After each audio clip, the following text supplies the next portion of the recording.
আজকে দারুণভাবে এনজয় করেছেন। কত বড় ভয়ঙ্কর অপরাধ একবার এই ভিডিওটি দেখুন সবাই। একদম। আচ্ছা, এই যে গোপালের কথা মানে গপুর কথা শুনলে, গপু কিন্তু সব খায়। আমি যদি মাটন খাই ও মাটন খাবে, আমি যদি মাটন খাই ও মাটন খাবে। মান যশ খ্যাতি প্রতিষ্ঠা হলেই যে যা খুশি তা করে বেড়াবো তা কিন্তু নয়। আমি ওকে পুজো করি না, মানে ফুল ধূপ ওকে দিই না। আমি যা খাই ও তাই খায়, আমি যেখানে যাই ও সেখানে যায়। আচ্ছা, আমি যেমন ভাবে থাকি ও তেমন ভাবে থাকে। মানে আমি যদি পান্তা ভাত খাই ও পান্তা ভাত খাবে, আমি যদি লুচি তরকারি খাই ও লুচি তরকারি খাবে। অপরাধ করলে পাপ করলে হয়তো পৃথিবী থেকে বেঁচে যেতে পারেন, কিন্তু পরকালে অবশ্যই এর সাজা পাবেন। গপু কিন্তু সব খায়। তাহলে কি সত্যি গোপু তথা গোপাল পরমেশ্বর ভগবান সবকিছুই খায়?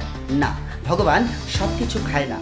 কি কি ভগবান গ্রহণ করেন তা স্বয়ং ভগবান শ্রীকৃষ্ণ শ্রীমদ্ ভগবত গীতায় বলেছেন। কি বলেছেন? শ্রীমদ্ ভগবত গীতার 9ম অধ্যায়ে ভগবান স্বয়ং বলছেন, পত্রং পুষ্পং ফলং তুয়ং যু মে ভক্তা প্রযচ্ছতি তদহং ভক্তুপকৃতম স্নামি প্রজতাত্মন।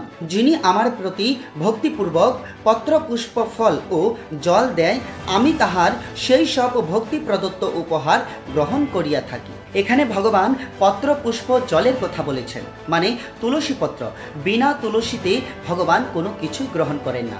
তাই তুলসী পত্র, গঙ্গা জল আর পুষ্প মানে ফুল, এই সব যদি কোনো ভক্ত ভক্তি সহকারে একনিষ্ঠ প্রেম ভক্তি সহকারে ভগবানকে প্রদান করে থাকেন, তাহলে ভগবান তাহাই গ্রহণ করেন। কিন্তু এখানে তো ভগবান মটনের কথা বলেননি। তাহলে এরা কেন বলছে যে ভগবান সব কিছু খায়? এটা কি তাদের মন গড়া নয়? মনে রাখবেন, শাস্ত্রবিধি বিহিত আপনি যদি আপনার মন গড়া কোনো ধর্ম পালন করেন, তাহলে কিন্তু আপনার অপরাধ হবে, আপনার পাপ হবে।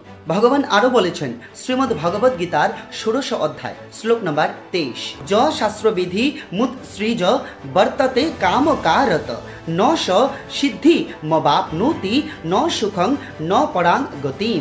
যে শাস্ত্রবিধি পরিত্যাগ করিয়া ইচ্ছামতো কার্য করে সে কখনো সিদ্ধি লাভ করিতে পারে না।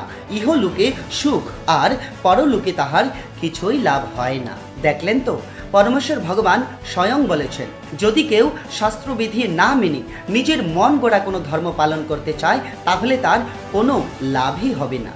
যে ব্যক্তি শাস্ত্রবিধি পরিত্যাগ করে নিজের ইচ্ছা মতো আচরণ করে, সে না সিদ্ধি লাভ করে, না সুখ পায়, না পরম গতি লাভ করে। অর্থাৎ পরমেশ্বর ভগবান শ্রীকৃষ্ণ স্পষ্টভাবে বলেছেন যে শাস্ত্রবিধি বাদ দিয়ে নিজের মতো করে ভক্তি বা সাধনা করলে প্রকৃত ফল পাওয়া যায় না।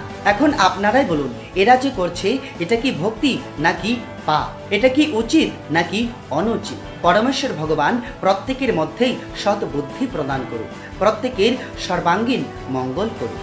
জয় শ্রীকৃষ্ণ।